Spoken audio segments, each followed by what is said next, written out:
Dear students, आज का अपना जो लेक्चर है वो है माइक्रोबायोलॉजी का। ठीक है, तो माइक्रोबायोलॉजी के अंदर अपने माइक्रोब्स के बारे में पढ़ लिया था, उनकी इंपॉर्टेंस के बारे में पढ़ लिया था। ठीक है, तो उसके बाद में क्या है, अपने एक बैक्टीरिया का टॉपिक था। ठीक है, तो बैक्टीरिया के अंदर बैक्टीरिया की स्ट्रक्चर कैसे होती है, सेल कैसे होती है, उसके अंदर क्या क्या फंक्शन होते हैं, वो सब चीज़ें पढ़ ली। उसके बाद में आता है इसमें बैक्टीरिया के अंदर मेन टॉपिक जो है बैक्टीरिया का रिप्रोडक्शन। ठीक है, तो रिप्रोडक्शन बैक्टीरिया इंपॉर्टेंट है, इसको याद करना है अच्छी तरीके से। बैक्टीरिया के अंदर रिप्रोडक्शन पैथोलॉजी के अंदर भी इंपॉर्टेंट है और इसके माइक्रोबायोलॉजी के अंदर भी इंपॉर्टेंट है। कॉमन टॉपिक है, इसमें पढ़ लोगे तो उसमें अपने आप कवर हो जाएगा। ठीक है, तो दोनों कॉमन टॉपिक है, तो उसमें तो एक बार सरफेसली भी इसको देखेंगे तो तुम्हें समझ में आ जाएगा। ठीक है, तो इसमें क्या चीज़ है, देखो बैक्टीरिया के रिप्रोडक्शन की और इसमें इंपॉर्टेंस क्या होती है। जैसे कल अपन ने पढ़ा था पैथोलॉजी के अंदर की फंगस का रिप्रोडक्शन, तो उसी प्रकार से बैक्टीरिया का भी रिप्रोडक्शन होता है। बैक्टीरिया की ग्रोथ होती है तो उसमें रिप्रोडक्शन भी हो रहा है, उसकी सेल बढ़ रही है, कैसे बढ़ रही है उसका भी कारण होता है। तो इसके अंदर दो टाइप का रिप्रोडक्शन होता है, देखो सेक्सुअल और एसेक्सुअल। सेक्सुअल और एसेक्सुअल, माइक्रोब्स के अंदर सेक्सुअल और एसेक्सुअल दोनों टाइप का होता है। सेक्सुअल रिप्रोडक्शन बैक्टीरिया के अंदर कोई ऐसे क्या जिसको बोलते हैं कि अपनी मोस्ट जो इम्पोर्टेंस नहीं होती उसकी। ठीक है, सबसे ज़्यादा इसमें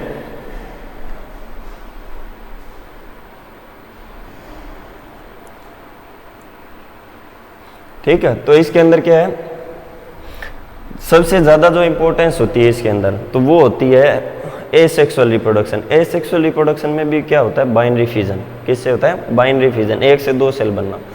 सेक्सुअल रिप्रोडक्शन जो होता है उसकी कोई स्पेसिफिक प्रोसेस होती है, उस प्रोसेस के थ्रू उनका जेनेटिक जो मटेरियल होता है वो ट्रांसफर होता है। ठीक है, उसमें जेनेटिक मटेरियल ट्रांसफर होता है। तो इसमें अपने देखते हैं किस प्रकार से इसके अंदर रिप्रोडक्शन होता है। तो सबसे पहले इसमें अपने एसेक्सुअल रिप्रोडक्शन के बारे में पढ़ेंगे। अब रिप्रोडक्शन होता है क्या इसके अंदर, देखो इसमें बैक्टीरिया के अंदर क्या क्या दे रखा है, बैक्टीरिया के अंदर सेक्सुअल और एसेक्सुअल होता है। ठीक है, bacteria reproduce mainly by asexual reproduction, ये चीज़ इसने बता रखी है कि एसेक्सुअल जो रिप्रोडक्शन होता है उसके ज़्यादा इंपॉर्टेंस या महत्व होता है। ठीक है, एंड जेनेटिक रिकॉम्बिनेशन, दूसरी चीज़ क्या होती है इसके अंदर, जेनेटिक रिकॉम्बिनेशन। जेनेटिक रिकॉम्बिनेशन का मतलब सेक्सुअल रिप्रोडक्शन, मतलब सेक्सुअल रिप्रोडक्शन। सेक्सुअल रिप्रोडक्शन के अंदर जेनेटिक रिकॉम्बिनेशन होता है, यानी कि उसका जेनेटिक मटेरियल जो होता है वो रिकॉम्बिनेट होता है, वापस टूट के वापस जुड़ना, वो प्रोसेस होती है। तो वो एक कोई टेक्निक के थ्रू होती है या फिर कोई मीडियम के थ्रू होती है, तो उसका भी एक कोई अलग फंक्शन के हिसाब से होती है वो। ठीक है, तो वो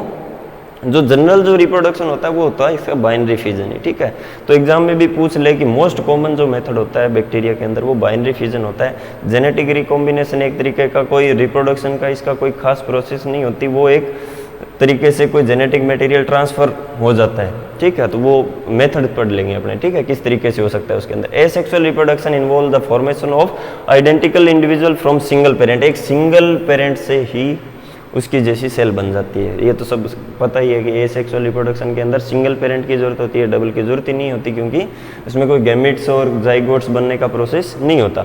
sexual reproduction is by genetic recombination without the formation of sex organ, कोई सेक्स ऑर्गन नहीं होता फिर भी सेक्सुअल रिप्रोडक्शन होता है, इसीलिए इसकी ज़्यादा है वो, इसको ज़्यादा इसका महत्व नहीं रहता है इसके अंदर। वो जेनेटिक मटेरियल एक तरीके से जैसे म्यूटेशन होता है, यानी कि पूरा जेनेटिक मटेरियल जो जेनेटिक मेकअप होता है बैक्टीरिया का वो चेंज होता है, तो उसके पीछे एक कारण होता है। उसका कारण क्या होता है कि इसका रिकॉम्बिनेशन हो गया। रिकॉम्बिनेशन के अलग अलग तरीके होते हैं, किस किस तरीके से जेनेटिक रिकॉम्बिनेशन हो सकता है बैक्टीरिया का, वो भी अपने जहाँ सेक्सुअल रिप्रोडक्शन की बात आती है वहाँ पढ़ेंगे। ठीक है, अब इसमें क्या है, सेक्सुअल रिप्रोडक्शन क्या, bacteria reproduce asexually bye binary fission. ये मेन जो एसेक्सुअल रिप्रोडक्शन है इसमें बाइनरी फिजन, ठीक है, और एंडोस्पोर, सबसे ज़्यादा इंपॉर्टेंस एंडोस्पोर और बाइनरी फिजन, और दूसरा आता है इसके अंदर एंडोस्पोर। ठीक है, एंडोस्पोर के तुम लोगों की डेफिनेशन आ सकती है एग्जाम में कि एंडोस्पोर क्या होता है, सीधा एंडोस्पोर लिखा आएगा तो उसके बारे में बताना होगा। ठीक है, तो beside binary fission and endospore formation कुछ और भी मेथड होते हैं बैक्टीरिया के अंदर। कुछ ऐसे बैक्टीरिया होते हैं जो बैक्टीरिया और फंगस दोनों के कैरेक्टर रखते हैं, तो उसमें कोनिडिया भी बन जाते हैं। उसमें क्या बन जाते हैं,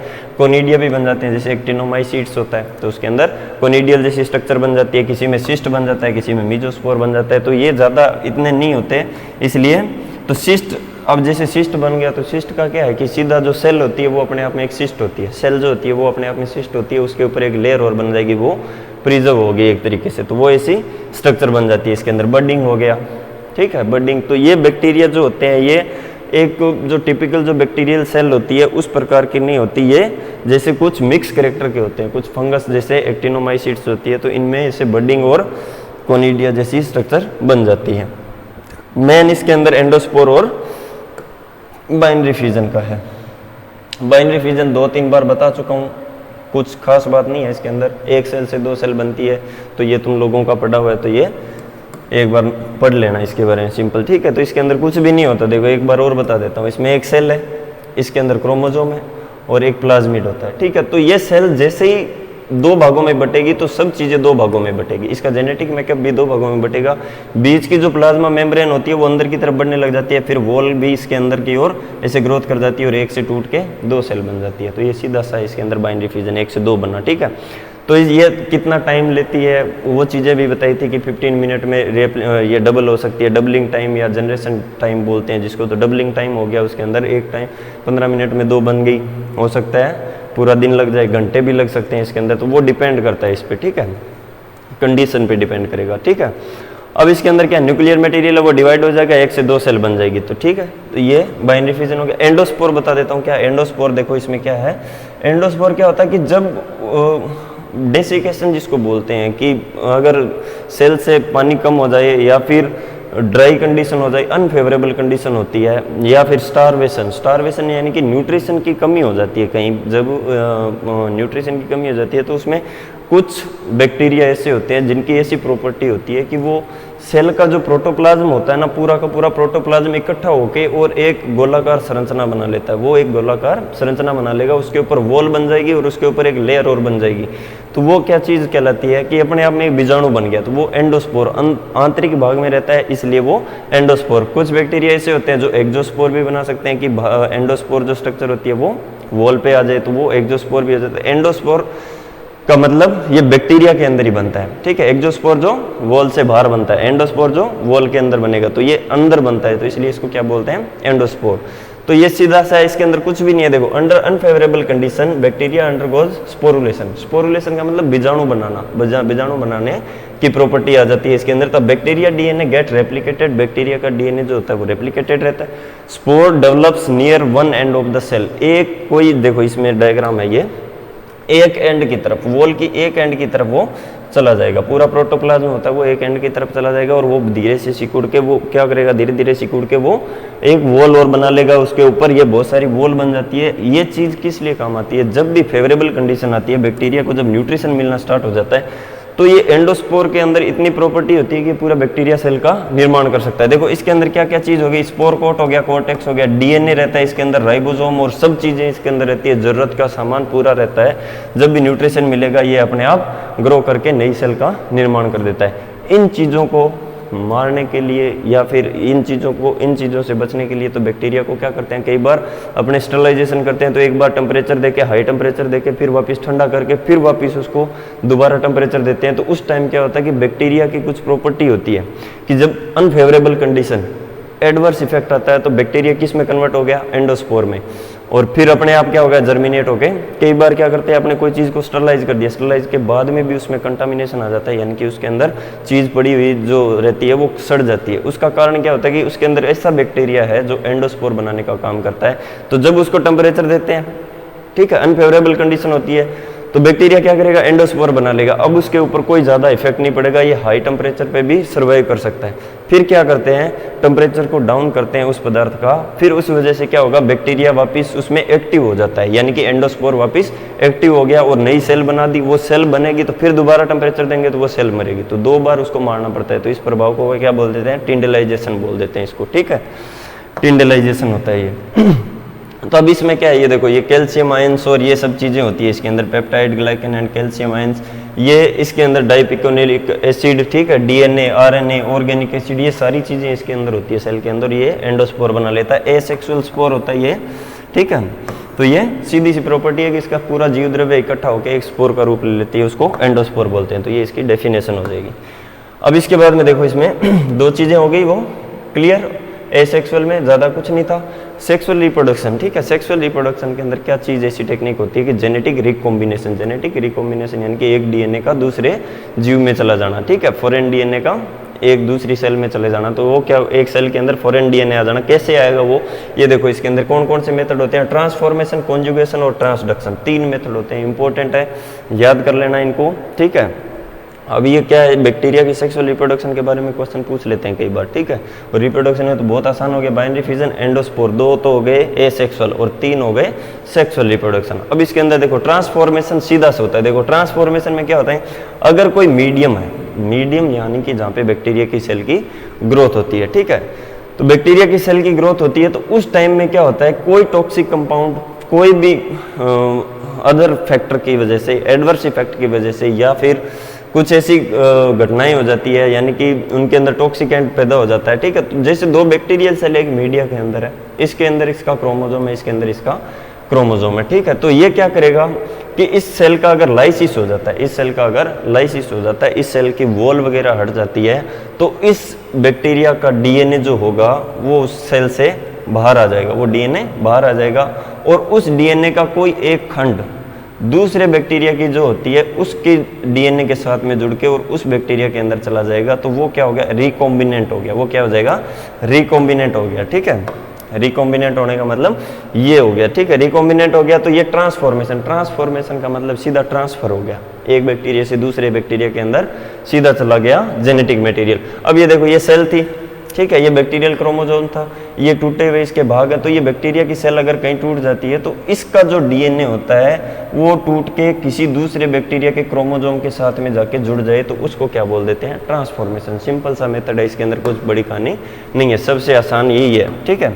अब इसमें क्या transformation, the transfer of relatively small segment of neck DNA, एक नेक डीएनए यानी कि वॉल से हट गया, बैक्टीरिया की वॉल से बाहर निकल गया, तो वो नेक डीएनए हो गया, from donor cell to recipient cell. Recipient cell जो होती है, जो बैक्टीरिया को रिसीव करता है, जो बैक्टीरिया को रिसीव करता है, तो उसको क्या, जो डीएनए को रिसीव करने वाला, और डोनर जिससे वो डीएनए निकला था, ठीक है। तो रेसिपिएंट सेल जो होती है तो उसमें चला जाएगा, ठीक है। Through the medium in which they grow is known as transformation. कोई भी एक माध्यम जिसके अंदर वो ग्रो करते हैं, उसमें एक डीएनए निकल के बैक्टीरिया का, नेक डीएनए निकल के दूसरे बैक्टीरिया के जेनेटिक मेकअप के साथ में जुड़ जाए, या फिर उस जेनेटिक मटेरियल के साथ में जुड़ जाए, तो उसको क्या बोलते हैं, ट्रांसफॉर्मेशन, ठीक है। It was first observed bye Griffith. Important चीज ये है, एग्जाम में पूछने वाली ऑब्जेक्टिव्स और या मल्टीपल चॉइस या फिर ब्लैंक्स के अंदर, देखो ग्रिफिथ क्या दिया था, ट्रांसफॉर्मेशन। ग्रिफिथ ने क्या दिया था, ट्रांसफॉर्मेशन, ठीक है। तो अब इसमें ये क्या था, ट्रांसफॉर्मेशन खोजा किसमें था, स्ट्रेप्टोकोकस न्यूमोनिया। स्ट्रेप्टोकोकस न्यूमोनिया, जो न्यूमोनिया डिजीज होती है ना, उसके अंदर जो होता है स्ट्रेप्टोकोकस न्यूमोनिया, ठीक है। तो इसके अंदर खोजा था ग्रिफिथ ने। अब न्यूमोनिया जो था, उस बैक्टीरिया को उसने एक प्रैक्टिकल करके देखा। उसमें प्रैक्टिकल करके क्या देखा कि एक माउस, जो एक चूहा लिया, उस चूहे के अंदर क्या, उस चूहे में इसने क्या किया, मृत बैक्टीरिया की सेल डाल दी, ठीक है। 2 टाइप के लिए थे इसने, कैप्सुलेटेड और नॉन कैप्सुलेटेड, ये पूरा इसमें लिखा हुआ है, कैप्सुलेटेड और नॉन कैप्सुलेटेड। कैप्सुलेटेड मतलब जिसपे कैप्सूल होता है, जिसपे कैप्सूल होता है, तो वो हो गया स्मूथ, वो हो गया स्मूथ, और दूसरा जिसके ऊपर कैप्सूल नहीं होता वो रफ। स्मूथ जो होता है ये वायरुलेंट होता है, यानी कि डिजीज उत्पन्न करने में सक्षम होता है, ये रोग उत्पन्न कर सकता है, लेकिन रफ जो होता है ये डिजीज उत्पन्न नहीं कर सकता। ये इसका प्रैक्टिकल था। इसने मृत डाले, वो उसमें डिजीज उत्पन्न नहीं कर सके, मर गए, तो उसके बाद में उनमें डिजीज का कोई वायरुलेंस था उनका खत्म हो गया। उसके बाद क्या किया था, वायरुलेंट और ए वायरुलेंट दोनों को मिक्स करके, रफ और स्मूथ को दोनों को मिक्स करके उस चूहे के अंदर डाल दिया, तो उस चूहे के तो मौत हो गई, ठीक है। मौत हो गई, मौत होने के बाद में उसकी जो ब्लड सेल थी, उसमें ब्लड था, तो ब्लड के अंदर अगर बैक्टीरिया की सेल उसने देखी, तो उसमें क्या था कि जो स्मूथ स्ट्रेन का जो जेनेटिक मटेरियल था वो रफ में चला गया। कहाँ चला गया, रफ में चला गया, क्योंकि जब बैक्टीरिया के जो उसमें जो इसमें स्ट्रेन डाले थे, तो दोनों स्ट्रेन थे इसके अंदर, लेकिन एक पे कैप्सूल था, एक पे कैप्सूल नहीं था। एक पे कैप्सूल था वो वायरुलेंट था, दूसरे पे कैप्सूल नहीं था, वो एवायरुलेंट था। तो उन दोनों का जेनेटिक मेकअप क्या हो गया, बदल गया। दोनों का जेनेटिक मेकअप क्या हुआ, बदल गया। जो वायरुलेंट का था उसका डीएनए कहाँ चला गया, उसके अंदर चला गया, तो दूसरा वो क्या हो गया, उसके अंदर स्थानांतरण हो गया। तो वो क्या चीज हो गई, ट्रांसफॉर्मेशन। तो उसने जब पाया तो उसके अंदर सिर्फ कैप्सुलेटेड और वायरुलेंट स्ट्रेन ही मिला उसको, तो वो उसका क्या था, जेनेटिक मटेरियल या फिर उसका जो मटेरियल था वो ट्रांसफर हो गया उसके अंदर, ठीक है। When they heat killed virulent strain are inject into the mice fail to cause disease. जो हीट किल्ड थे वो डिजीज नहीं कर पाए, but when a mixture of heat killed smooth and live rough, इनको डाला था, रफ जो था इनको जिंदा डाला था, तो इनको जिंदा डाला था तो वायरुलेंस का कारण देखो क्या हो गया, हो सकता है उसके कैप्सूल से वायरुलेंस हो गया, ठीक है। और इसमें कैप्सूल नहीं होने की वजह से ये एवायरुलेंट हो, कैप्सूल नहीं होने की वजह से एवायरुलेंट हो। एक तो डाला मृत जिसमें रोग उत्पन्न करने की क्षमता है, एक डाला जीवित जो रोग उत्पन्न ही नहीं कर सकता, जो रोग उत्पन्न ही नहीं कर सकता, ठीक है। इस पे था कैप्सूल, इस पे कैप्सूल नहीं था। अब चीज क्या है देखो, रोल किसका रहेगा, या तो कैप्सूल के अंदर ऐसी कोई प्रॉपर्टी है जो उसके अंदर रोग उत्पन्न करता हो, कैप्सूल के अंदर कोई प्रॉपर्टी है जो रोग उत्पन्न करता हो, या फिर इसके जेनेटिक मटेरियल के अंदर ऐसी कोई पावर है जो कि कैप्सूल से एक्टिव होती होगी, ठीक है, तो जो उस वजह से उसमें रोग उत्पन्न करने की क्षमता पैदा होती है। तो ये चीज क्या है, इस चीज के इसमें क्या हो गया, एक अगर इसको कैप्सूल मिल जाए तो ये रोग उत्पन्न कर सकता है। अगर ऐसी कंडीशन हो जाए कि अगर इसको कैप्सूल मिल जाए तो ये भी वायरुलेंट हो सकता है। तो यही घटना हुई, ये तो मृत था, ये जीवित था, लेकिन इसके पास कैप्सूल नहीं था, तो लेकिन इसका जेनेटिक मटेरियल आपस में ट्रांसफर हो गया, तो ये भी क्या हो गया, कैप्सूलेटेड डीएनए उसी में मिल गया, ठीक है। तो वो कैप्सूलेटेड और डीएनए दोनों में हो गया, तो ठीक है। तो ये क्या हो गया, injure to mice they called death, उसने बैक्टीरिया, उसने माउस को मार दिया। The dead mice showed the presence of capsulated smooth virulent strain. अब देखो इसके ऊपर स्मूथ वायरुलेंट स्ट्रेन, अब इसमें क्या हो गया, इसका जो जेनेटिक मटेरियल था वो कहाँ चला गया, जैसे इसके अंदर चला गया, ठीक है। या ये चीज नहीं होती, अगर वायरुलेंट की बात करें तो जो मरा हुआ था ना, इसका जो जेनेटिक मटेरियल था, जो मरा हुआ था वो उसका जेनेटिक मटेरियल था जो कैप्सूल के अंदर था, वो किस में चला गया, जो नॉन कैप्सूलेटेड था उसके अंदर जेनेटिक मटेरियल ट्रांसफर हो गया, तो ये भी क्या हो गया, वायरुलेंट हो गया, ये भी क्या हो गया, वायरुलेंट हो गया। तो ये दोनों चीजें हो सकती है कि किसका मटेरियल किसी में ट्रांसफर हो गया, तो लेकिन इसको वायरुलेंट स्ट्रेन मिला, तो मतलब वायरुलेंट, जो इसको वायरुलेंट स्ट्रेन मिला तो मतलब वो भी क्या था, कैप्सूलेटेड था। वायरुलेंट स्ट्रेन मिला वो कैप्सूलेटेड था, यानी कि ये जेनेटिक मटेरियल कहाँ चला गया, कैप्सूल के अंदर चला गया, तो वो उसमें रोग उत्पन्न कर दिया और उसको मार दिया। तो ये इसका एक प्रयोग था, ये ज़्यादा इंपॉर्टेंट नहीं है, समझाने के लिए बताया ये, लेकिन ट्रांसफॉर्मेशन तुम लोगों को पता होना चाहिए, ठीक है। अब ये क्या बता रहे, it shows that non capsulated cell are change to capsulated. जो नॉन कैप्सूलेटेड थी ये किस में चेंज हो गई, कैप्सूलेटेड के अंदर, ठीक है। Virulent strain due to the transfer of genetic material from heat killed smooth virulent strain to rough strain, this process is called transformation. देखो सीधा सा है इसके अंदर, जिसके पास जो चीज नहीं थी उसको वो चीज मिल गई तो वो वायरुलेंट हो गया, ठीक है। तो जो कैप्सूलेटेड था, जो नॉन कैप्सूलेटेड था वो वायरुलेंट हो गया, क्यों, क्योंकि उसको कैप्सूल मिल गया, या फिर उसको कैप्सूल किस वजह से मिला, क्योंकि उसका जेनेटिक मटेरियल ट्रांसफर हो गया था। क्या हो गया था वो, कि non capsulated cell are change into capsulated virulent strain due to the transfer of genetic material. Genetic material transfer होने की वजह से वो क्या बन गया, कैप्सूलेटेड हो गया, ठीक है। तो ये ट्रांसफॉर्मेशन की प्रोसेस होगी। अब इसके बाद आता है कॉन्जुगेशन। कॉन्जुगेशन में देखो क्या है, कॉन्जुगेशन में नाम याद रखना, ये लेडरबर्ग और टेटम ने दिया था, लेडरबर्ग और टेटम ने, और ई कोलाई में खोजा था। मोस्ट इंपॉर्टेंट है किसके अंदर, कॉन्जुगेशन किस बैक्टीरिया के अंदर खोजा गया था, ई कोलाई के अंदर खोजा गया था। क्वेश्चन बनता है सीधा ये ब्लैंक्स में और मल्टीपल चॉइस के अंदर, लेडरबर्ग और टेटम ने इसको खोजा था। इंपॉर्टेंट है, 100% एग्जाम में पूछेंगे इनके बारे में, ठीक है, तो याद कर लेना, ठीक है। कॉन्जुगेशन में क्या होता है, कॉन्जुगेशन सिंपल सा प्रोसेस है, इसके अंदर 2 फैक्टर होते हैं। इसके अंदर देखो समझा देता हूँ मैं सीधा सा इसमें, जब सेक्स पिलाई की इसकी स्ट्रक्चर की बात की थी तो वहाँ सेक्स पाइलस के बारे में पढ़ा था ना। 2 फैक्टर होते हैं इसके अंदर, पॉजिटिव और नेगेटिव, एफ पॉजिटिव और एफ नेगेटिव। पॉजिटिव मतलब डोनर, पॉजिटिव मतलब डोनर जिसके अंदर प्लाज्मिड पाया जाता है, एफ नेगेटिव जिसके अंदर प्लाज्मिड नहीं पाया जाता। तो ये सीधा सा है। और कॉन्जुगेशन के अंदर क्या चीज ट्रांसफर होती है, बैक्टीरिया का मेन क्रोमोसोम ट्रांसफर नहीं होकर प्लाज्मिड का एक भाग टूट के दूसरे बैक्टीरिया के अंदर जाता है, इसको बोलते हैं कॉन्जुगेशन। देखो सेक्स पाइलस है, ठीक है, इससे बैक्टीरिया आपस में जुड़ जाता है, बैक्टीरिया आपस में जुड़ जाता है, 2 बैक्टीरिया आपस में आते हैं पास में। इसके पास देखो प्लाज्मिड नहीं है, इसके पास प्लाज्मिड है, इसके पास प्लाज्मिड है। अब ये क्या करेगा, डोनर सेल जो होती है वो सेक्स पिलाई के द्वारा इसके साथ जुड़ गई, ठीक है, ये दोनों आपस में जुड़ गए। जुड़ने के बाद में क्या होगा, जो प्लाज्मिड होता है ना, प्लाज्मिड क्या होता है, जैसे वर्ताकार डीएनए होता है, इस प्रकार से ये डबल ऐसे रिंग की तरह लेयर्ड रहता है। तो इसका एक कुंडल जो होता है, एक कुंडल जो ऊपर का कुंडल है वो यहाँ से खुल जाएगा, ठीक है। तो ये खुल जाएगा, खुलेगा तो ये 5' to 3', ठीक है, 5' to 3', डीएनए का जो प्रोसेस होता है उसी हिसाब से ये खुलेगा, और ये खुल के ये भाग टूट के कहाँ चला जाएगा, उसमें दूसरे बैक्टीरिया में जिसके अंदर नहीं होता। और इसके अंदर जो पीछे का जो एक जो बचा, जिस एक भाग तो खुल गया, ये जो पीछे बचा इसके ऊपर वैसा का वैसा एक और बन जाएगा, तो ये प्लाज्मिड पूरा हो गया।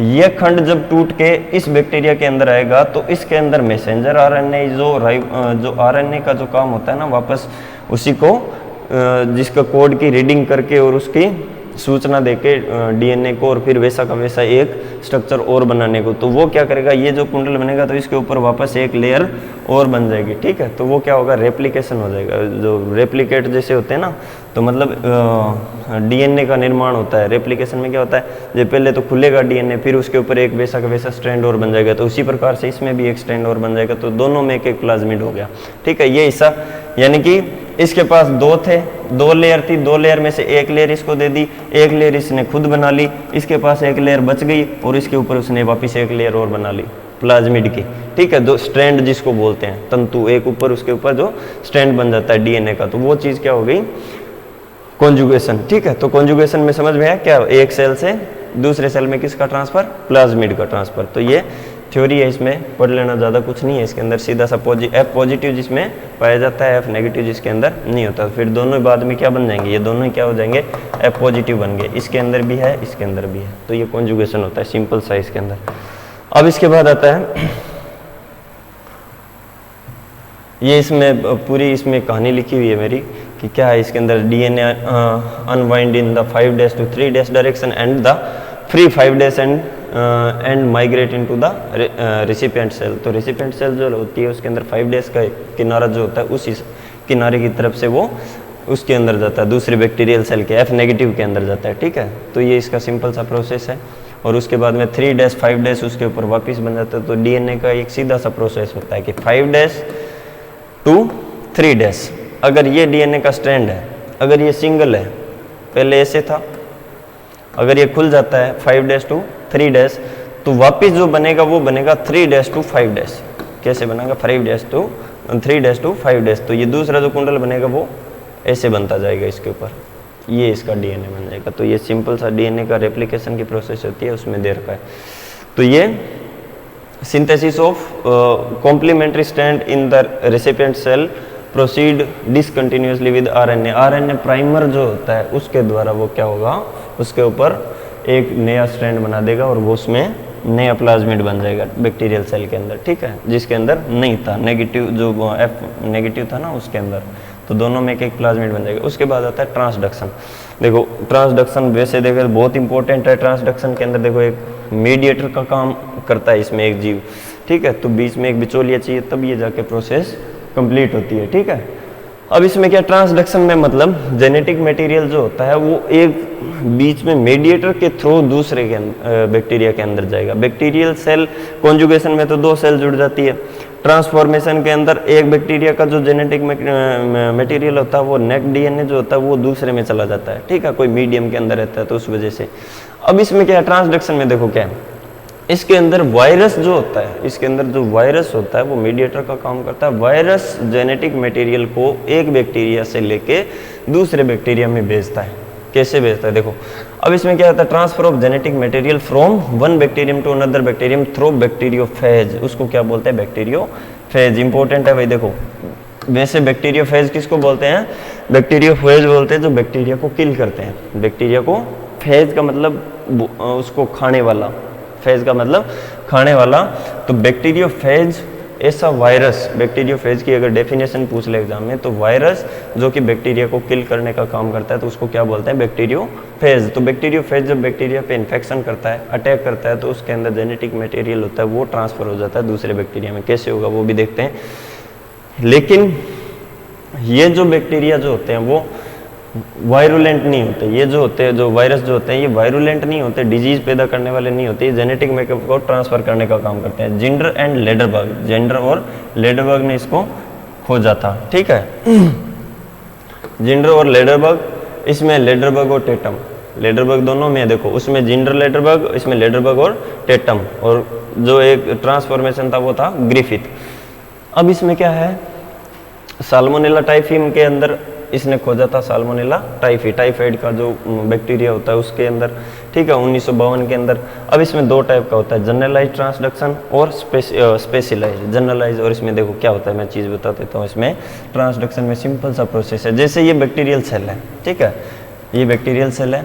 अब इसमें क्या है, इसके अंदर जो रियल जीन जो होता है, रियल जेनेटिक मटेरियल जो होता है ना, वो ट्रांसफर होता है, उसका भी खंड चला जाता है, ठीक है। बैक्टीरिया का जो जीनोपोर जिसको बोलते हैं वो जाएगा, ठीक है। इसमें क्या, जब बैक्टीरिया के ऊपर वायरस अटैक करेगा तो वायरस क्या करेगा, इसके अंदर एक डीएनए भेजता है। वायरस का सीधा सा फंक्शन होता है, किसी सेल के अंदर अपना डीएनए डाल दिया तो उसकी पूरी मशीनरी पे अपना कंट्रोल कर लेगा और अपने जैसी बहुत सारी कॉपी बना देगा। सामान उसका, काम वायरस का, उसके सेल के अंदर पूरे बहुत सारे वायरस बनेंगे, तो वो क्या होगा, रेप्लिकेट तो होगा, उसका डीएनए तो रेप्लिकेशन तो होगा। जैसे प्लाज्मिड में सेल्फ रेप्लिकेशन की प्रॉपर्टी होती है, तो उसी प्रकार इसके डीएनए की भी प्रॉपर्टी होगी। आरएनए हो चाहे डीएनए हो, तो वो वैसा का वैसा खंड बनाएगा और वैसी की वैसी प्रोटीन बनाएगा, तो सारे काम तो करेगा उसके अंदर वायरस। अब इसके अंदर क्या होता है, बैक्टीरिया का जो, अगर बैक्टीरिया का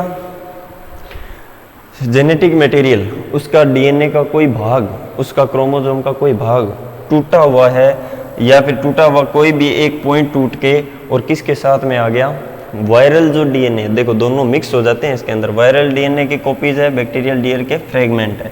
बैक्टीरिया का जो डीएनए होता है उसका एक टुकड़ा हिस्सा टूट के अगर वायरल डीएनए के साथ में जुड़ जाए, अगर वायरल डीएनए की रेप्लिकेशन होते टाइम उसके साथ में जुड़ जाए, तो ये क्या करेगा, ये जो डीएनए है ना, तो ये क्या करेगा, बैक्टीरिया की सेल को, बैक्टीरियोफेज होता है ना, तो ये क्या करेगा, इस सेल को, एक ये प्रोसेस भी आती है कि बैक्टीरियोफेज बैक्टीरिया को मारता कैसे है, तो वो इसकी प्रोसेस आती है इसमें, देखो। तो ये क्या करेगा, इसकी लाइसिस कर देगा, इस सेल को क्या कर देगा, लाइसिस कर देगा, उसको फाड़ के बाहर आ जाएगा सेल को। तो जब ये टूट के ये बाहर आएगा तो इसमें बहुत सारे ऐसे बैक्टीरिया फेज बन जाएंगे। एक टाइम ऐसे आएगा बैक्टीरिया के सेल में बैक्टीरिया फेज की संख्या इतनी हो जाएगी कि वो उसको सेल को फटना ही पड़ेगा, तब वो बाहर निकलते हैं। तो फाड़ के बाहर निकलेंगे इसको, तो ये क्या करेंगे, इसके अंदर से बहुत सारे बैक्टीरिया फेज आ जाएंगे। और इस बैक्टीरिया फेज का जो डीएनए है ना, देखो वायरस है, सीधा सा है, ये जो वायरस होता है ना, ये जो वायरस होता है, इस वायरस का जो डीएनए है, इस डीएनए के साथ में क्या है, डीएनए प्लस बैक्टीरियल डीएनए, ठीक है, बैक्टीरियल डीएनए, तो दोनों चीज़ें हैं इसके अंदर जुड़ी हुई। अब ये जब दूसरे बैक्टीरिया पे इन्फेक्शन करेगा, अगर ये दूसरे बैक्टीरिया पे इन्फेक्शन करेगा और उसके अंदर जाएगा, उसके अंदर ये अपना डीएनए या फिर कोई भी जेनेटिक मटेरियल को ट्रांसफ़र करेगा, न्यूक्लिक एसिड को, तो ये न्यूक्लिक एसिड क्या होगा कि उसमें जब रेप्लिकेट होगा तो वो हिस्सा भी टूट जाता है उसके अंदर। जो बैक्टीरिया का जो डीएनए है ना, जो बैक्टीरिया का डीएनए इसके साथ में जुड़ के है, वो टूट के अलग हो गया, और वो बैक्टीरिया का डीएनए किस में जाके जुड़ जाएगा, फिर जो दूसरे बैक्टीरिया का जो सेगमेंट होता है, ठीक है, जो दूसरे बैक्टीरिया का जो इसका जो जीनोपोर जिसको बोलते हैं, तो उसको क्या बोलेंगे, या फिर इसका जो जेनेटिक मटेरियल होता है, डीएनए होता है, उसके साथ में जाके जुड़ जाएगा। तो देखो इस बैक्टीरिया का डीएनए था और इस बैक्टीरिया के अंदर आ गया यहाँ पे, ठीक है, तो ये रेड था, तो ये यहाँ पे रेड ऐसे डॉट बना दिया इसका, तो ऐसे इसके अंदर ट्रांसफ़र हो जाता है। तो किसके द्वारा हुआ, वायरस के द्वारा। एक वायरस पहले बैक्टीरिया को इन्फेक्ट करेगा, उसमें रेप्लिकेट होगा और वहाँ से बैक्टीरिया के डीएनए को तोड़ के लाएगा, फिर बैक्टीरिया के सेल से बाहर जाएगा, फिर नए बैक्टीरिया पे इन्फेक्शन करेगा, उस बैक्टीरिया में जब जाएगा तो वहाँ पे जाके वो डीएनए का जो भाग है, जब वायरस का डीएनए रेप्लिकेट होता है तो वो सब चीज़ें खुल जाती है, तो खुलेगी तो वहाँ से वो ऐसा टूट जाएगा और बैक्टीरिया के डीएनए के साथ में जुड़ जाएगा, तो इसको बोल देते हैं ट्रांसडक्शन, ठीक है। तो जनरल और स्पेसिफाइड में देखो कुछ ही नहीं है। जनरल में तो ऐसे होता है कि कोई रैंडम पार्ट अगर बैक्टीरिया का क्रोमोसोम का टूट के आ जाए, बैक्टीरिया के डीएनए का कोई रैंडम पार्ट, क्रोमोसोम का कोई रैंडम सेगमेंट टूट के आ जाए, तो उसको बोल देते हैं जनरलाइज्ड। अगर कोई स्पेसिफिक पार्ट, ये चीज़ क्या होती है, जेनेटिक जो टेक्नोलॉजी होती है, जो अपने जेनेटिक इंजीनियरिंग होती है, तो उस चीज़ में इस चीज़ का जैसे स्टडी होती है या उसमें काम आने वाली चीज़ें होती है, तो वहाँ क्या होता है, स्पेसिफिक चीज़ का वेक्टर की तरह काम में लेते हैं उनको, एक जगह से दूसरी जगह पे एक स्पेसिफिक पार्ट को ही तोड़ के लेके आना, स्पेसिफिक पार्ट को तोड़ के लेके आना, वो डिपेंड करता है जेनेटिक मटेरियल पे। कई बार क्या होता है कि कुछ कोड ऐसे ही होते हैं जो ऐसे, मान लो कोई भी चीज़ है वो उसी के साथ में जुड़ती है, जैसे इसके साथ में अलग जुड़ेगी और इसके साथ में अलग जुड़ेगी। तो ये स्पेसिफिक पार्ट पे ही जुड़ने वाली चीज़ें होती है ना। दोनों चीज़ डीएनए है। देखो डीएनए की बाइंडिंग तभी होगी जब उनके कोड मैच करते हो, ठीक है, कोड मैच करते हो तो मैच करेंगे तभी वो आपस में जुड़ेगा। तो कई बार क्या होता है, कोई स्पेसिफिक कोड होता है तो वो स्पेसिफिक पार्ट को ही तोड़ के लेके आता है, तो वो चीज़ होगी स्पेसिफिक या रेस्ट्रिक्टेड, ठीक है, प्रतिबंधित या स्पेशलाइज्ड ट्रांसडक्शन। तो इम्पोर्टेंट है, ये याद कर लेना, ज़्यादा इसमें कुछ नहीं लिखना, इतना ही लिख दोगे काफ़ी है, ठीक है।